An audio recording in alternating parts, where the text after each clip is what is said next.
Hi, this is Anagha Mutkal. In today's episode, we will be exploring the dialogue processor effect in DaVinci Resolve Fairlight page. Dialogue processor, as the name suggests, is optimized for dialogues and voiceovers. It has 6 different common audio processing plugins: D-Rumble, D-Pop, DS, Basic Compressor, Expander, Exciter, all in single plugin. Each of the processor come with easy-to-use controls, tailored specifically for common adjustments you might need to make on your dialogues. It is applied at the beginning of the vocal chain so that it feeds a clean signal right at the start of your dialogue and voiceover editing. So, let's dive right into the Fairlight page. There are in the Fairlight Effects section a variety of dynamic processing tools that we can use. Then in the mixer, we also have some advanced AI-based dynamic processing tools. So let's first check out Dialogue Processor. So you can either drag and drop directly on the clip. Once we do that, you can see that the effects box has appeared. And if you go to the inspector, you'll see that the effect has been applied in the clip effect section. And these effects can be fully controlled, each knob right from here. So it can be used as a clip effects, or you can directly drop it into the track header. And you can see in the mixer it has automatically been applied. You can also manually apply from the effects section in the mixer.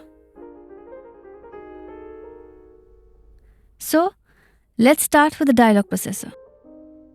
D-Rumble removes subsonic low-level frequency rumble that sits somewhere around 40 to 60 Hz. It is basically a high-pass filter.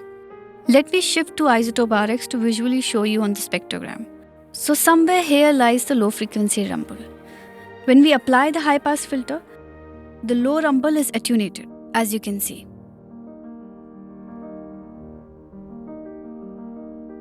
So next in line is D-Pop.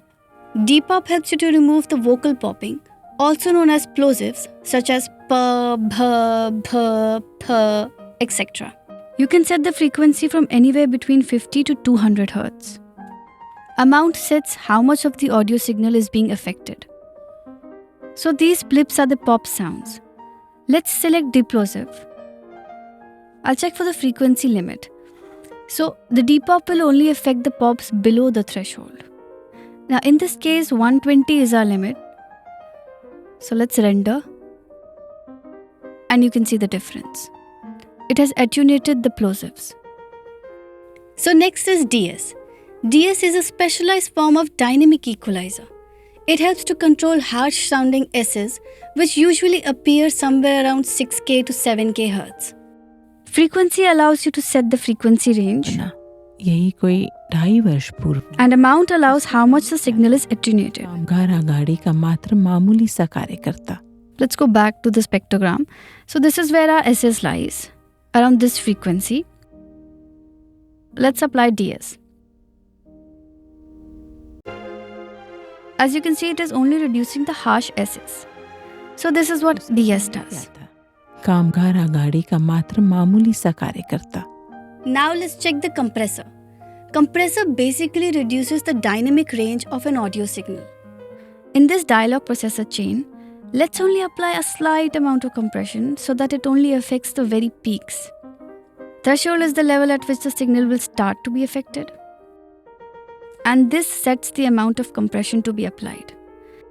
The fast and the slow determines the speed at which the compression starts affecting.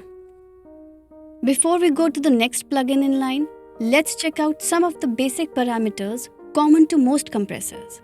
The threshold sets the level at which the compression begins, and any audio signal that exceeds the threshold level will be affected by the compressor, leaving the rest of the sound alone. The ratio is basically how much the compressor reduces the loudest sounds. So if you have a ratio of 1:1, there is no compression. But if you have a ratio of 2:1, the sound has to be 2 dBs louder than the threshold to increase by 1 dB after compression. The higher the ratio, more is the compression, and the more it limits the audio signal. If you're working on vocals or dialogues, a lighter compression ratio of 2:1 works well. Now, attack. Attack controls how quickly the compressor starts to work and reduces the volume. it is measured in milliseconds, and a faster attack time means the compressor responds faster to the sudden increase in volume, whereas a slower attack time allows more of the initial peak of the signal to pass through uncompressed before the compression takes effect. Now release. Release determines how quickly the compressor lets the volume return to normal once the volume falls back beneath the threshold. A slower release time can sound more natural on vocals. Now gain is also called makeup gain. The makeup gain is used to boost the compressed signal back to the appropriate level. As the compression reduces the overall level of the signal, so we use the gain to match with the input level. So let's get back to dialog processor. Expander is the opposite of compressor.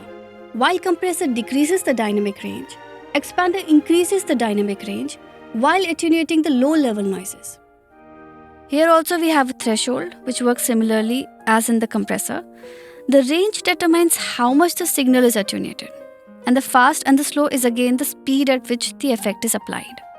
Compressor and expander I will explain in more details when we come to the dynamic section in the mixer. Now let's check the exciter.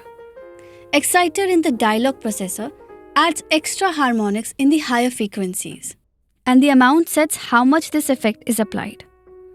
Exciter's response can be optimized for either male or female voice. खो ईंधन विहीन वे चूल्हे जो हफ्तों हफ्तों आग का मुंह नहीं देख पाते. Let me show you visually what this does. So the gray area is unaffected, and this area is the added harmonics, or boosting the presence in the audio signal. So that's all for this episode. In the next few episodes, we'll be exploring other dynamic processing tools in DaVinci Resolve Fairlight Page. For now, bye, take care, and see you next time.